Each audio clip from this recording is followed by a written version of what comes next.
नमस्कार। निःशुल्क ज्योतिष परामर्श केंद्र में आप सबका स्वागत है। हम गुरु और केतु के द्वारा भविष्य का निर्माण का अध्ययन किस प्रकार से कर रहे हैं, आज इस पर हम चर्चा करते हैं।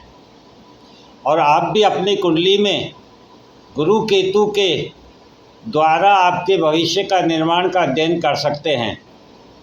जैसा कि आपको सभी विद्वान ज्योतिषाचार्यों द्वारा, आचार्यों, जो भविष्यवक्ताओं और वैज्ञानिकों द्वारा बताया गया कि 30 मार्च 2025 को जो ग्रहों का गोचर हुआ है उसमें 8 ग्रहों की दृष्टि केतु पर है। तो एक कुंडली हमने यहाँ 30 मार्च 2025 की बनाई है और एक कुंडली हमने 27 दिसंबर 2028 की बनाई है। आप देखेंगे कि दोनों में नवम पंचम योग है, किंतु जो 30 मार्च 2025 को कुंडली बनी है उसमें गुरु तीसरे भाव में अर्थात पराक्रम भाव में है। गुरु जो ज्ञान, धर्म, नीति, नियम और शुभता के कारक ग्रह है, वे पराक्रम भाव में और 2 नंबर वृष राशि में जो कर्म को दिखाती है।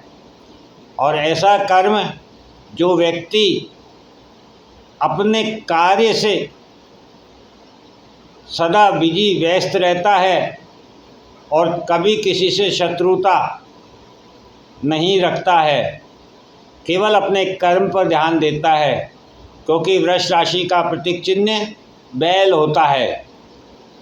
अर्थात गुरु यहाँ जो पराक्रम करने वाले हैं, जो कर्म करने वाले हैं, वे 5वीं दृष्टि केतु पर डाल रहे हैं और केतु सप्तम भाव में है। सप्तम भाव परिवर्तन को दिखाता है।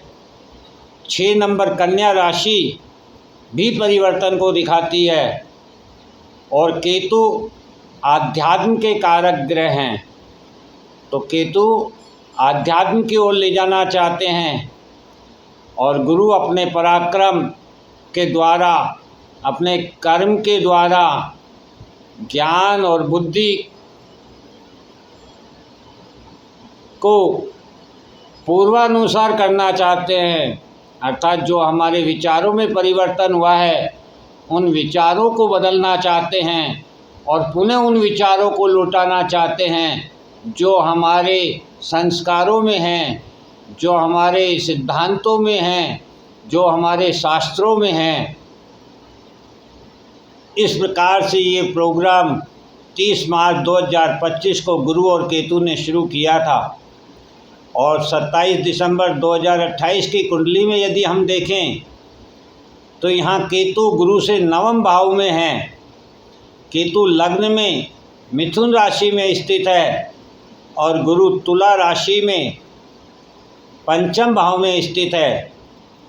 तो यहाँ गुरु पंचम भाव में क्या बताना चाहते हैं? पंचम भाव हमारे पूर्व जन्म का होता है और 7 नंबर राशि का प्रतीक चिन्ह तुला होता है, तराजू होता है। अर्थात गुरु हमें अपने ज्ञान, अपने सिद्धांत, अपने धर्म के अनुसार बैलेंस करने की प्रेरणा दे रहे हैं कि अपने पूर्व जन्म के अनुसार स्वयं की बुद्धि और विवेक को, धर्म को, ज्ञान को बैलेंस कीजिए। और वह किसके द्वारा करना है? लग्न के द्वारा, अर्थात व्यक्तित्व के द्वारा, स्वयं के द्वारा। और राशि है मिथुन, जो कि कम्युनिकेशन की है, अर्थात कम्युनिकेशन के द्वारा, क्योंकि हम संसार में जो भी कर्म करते हैं वह कम्युनिकेशन के द्वारा किया जाता है। और केतु जो आध्यात्म के कारक ग्रह हैं, जो बीज है, वे बताना चाहते हैं कि अपने बीज अर्थात अपने संस्कारों के प्रति कम्युनिकेट कीजिए, तभी धर्म की स्थापना हो सकती है।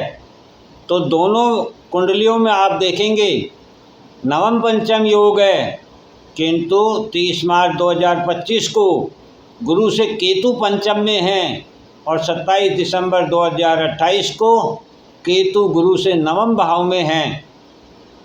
अर्थात गुरु ने जो बुद्धि, जो विवेक काम में लेने के लिए मार्च 25 में बताया था, वह दिसंबर 28 में धर्म के लिए बता रहे हैं कि आप धर्म के द्वारा कम्युनिकेट कीजिए, नीति नियमों के अनुसार, अपने पूर्वजों के संस्कारों के अनुसार, संस्कृति के अनुसार कम्युनिकेट कीजिए।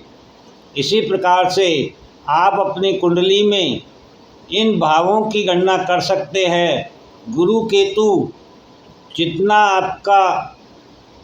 आपकी कुंडली में प्रभाव दिखा रहे हैं, आने वाले समय में वैसा ही प्रभाव आपको प्राप्त होगा।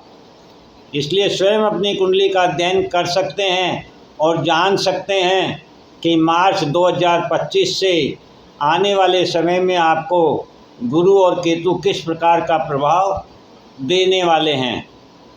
जय हिंद, जय भारत।